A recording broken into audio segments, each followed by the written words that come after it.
Hey guys, welcome back to the channel. So today I want to share with you my newest creation.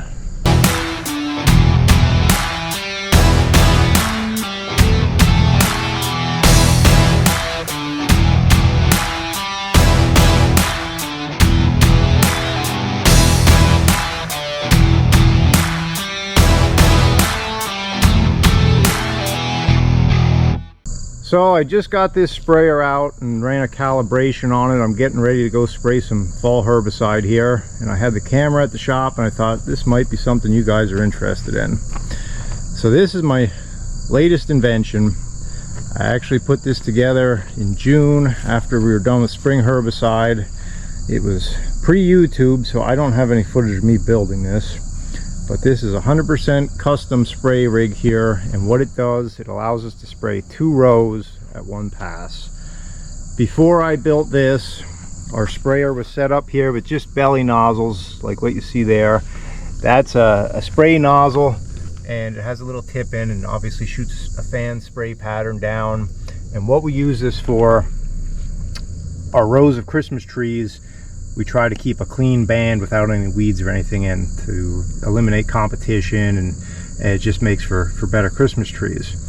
So the way we used to have to do this, and I'll take you out in the field and show you this operating so you get a better visual.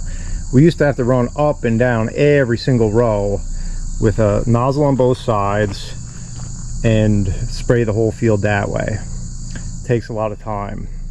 So what I finally came up with is a system here that I can spray 2 rows at one time, because I'm adding a second nozzle. So we're spraying the entire row of trees with one pass. So essentially we're doing two rows in one pass. So the way this works, on the back of the tractor here, we got a 60-gallon spray tank, power takeoff pump, regulator that controls your pressure. That feeds up to a valve. This is our master valve on and off, so this will shut off everything forward of that to the sprayer. That's what we use when we get to the end of the row and we want to stop. That's the valve you hit to shut everything down.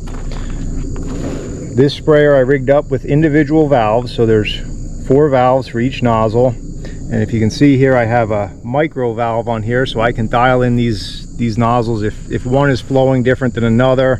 I haven't had to do that. Like I said, I just calibrated this with water. That's why the ground's wet there. You catch it in a bucket and time it, and you can tell what your rate is. And this is flowing equal to all 4 nozzles, so it's dead on. And the neat thing about this, because a lot of guys have tried doing this, I know there's other guys out there that grow Christmas trees that have come up with something like this, and I've made an attempt in the past that didn't really work out that well. So I finally got it in my head to do it this way. I have linear actuators mounted here. You can see there's 2 for your horizontal booms and there's 2 for the vertical. So what's special about this sprayer, let me turn the key on here. I built up this control box with joysticks. So if you see here, that extends out and that nozzle can go down and up. And I can fold it all the way in so that I can go through big trees as well, because this is about 6-foot clearance I have underneath the top bar there. So if I want to do a bigger tree than that, I just fold it in, bring my nozzle up, and now it's no wider than the tractor. So I can fold this up for storage and for running through big trees, and I can widen it out. It makes it really nice. If you're on a side hill, you can adjust that outside nozzle to where it needs to be. So it's really a slick setup. So this took me a while to get it in my head.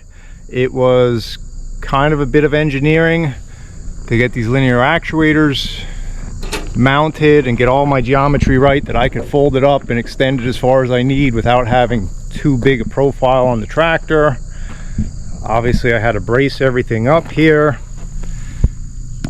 I tied it into my front wheel guards that I had built previously, and I have a big subframe there attached to the frame of the tractor. I triangulated everything to strengthen it up, and the wiring was actually quite tedious to wire up those joysticks. There's more there than you think to make that all work with relays and everything.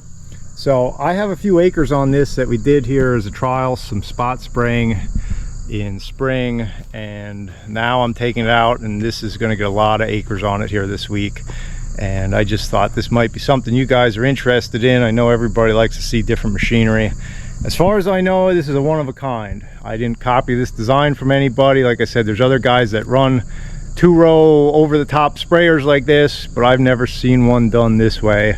So I figured I'd share it with you guys. Hopefully you like it, something a little bit different. So I'll get a shot out in the field when I'm running it here so you can see how it actually works in operation. Well, I figured while I was shooting this, I might as well show you the whole process here. I know I look like a hillbilly. I got my sun gear on. Even though it's September, it's about 90 degrees today. We're getting a little bit of a heat wave here, the second week of September. But you see I had that folded up into transport mode there, tucked in for the ride out here. And I'm filling the tank now. I just put the chemical in. We haul water out into the field in a 1,200 gallon tank as a water tender, so we don't have to travel as far with these little tractors to fill up. So I'm filling this a 50 gallon batch. I'm going to agitate it a little bit to mix the chemical around, then I'll head out to the patch I'm spraying, and I'll unfold it and show you how that works.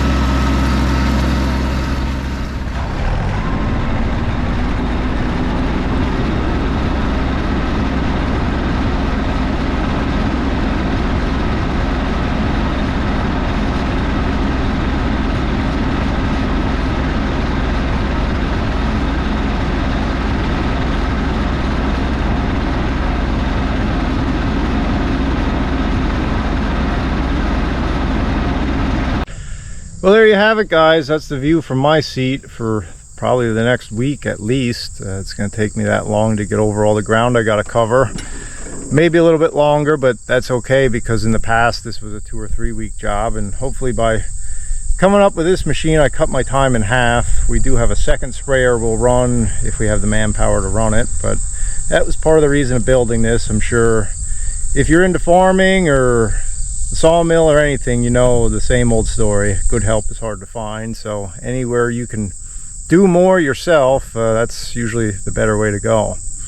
So one other thing I'll say, if you're wondering, I touched on it a little bit, but the reason we're doing this, spraying these bands here in these rows in fall, it's the best time to catch poison ivy, Virginia creeper, your bad woody vines.